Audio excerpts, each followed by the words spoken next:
Sir, আমাদের উপকূলবর্তী জেলাগুলির বিশেষ করে পূর্ব মেদিনীপুর, উত্তর 24 পরগনা এবং দক্ষিণ 24 পরগনার মৎস্যজীবীরা তাদের জীবিকা অর্জনের জন্য প্রতিকূল অবস্থার মধ্যে সমুদ্রে যান। যেহেতু এপ্রিলের মাঝামাঝি থেকে জুন মাসের মাঝামাঝি পর্যন্ত এই 2 মাস মাছ ধরার ক্ষেত্রে নিষেধ থাকে, এই মৎস্যজীবীদের জীবিকা অর্জনে সমস্যা হয়ে থাকে। আমি আনন্দের সঙ্গে জানাচ্ছি যে এই 2 মাসে এইসব মৎস্যজীবীদের জীবিকার সহায়তার জন্য সমুদ্র সাথী নামে একটি নতুন প্রকল্প চালু করা হলো।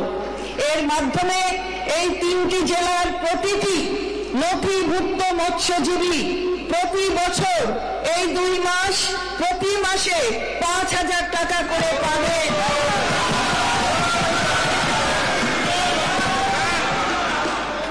স্যার, এই 3টি জেলার প্রতিটি নথিভুক্ত মৎস্যজীবী প্রতি বছর এই 2 মাসে প্রতি মাসে 5,000 টাকা করে পাবেন।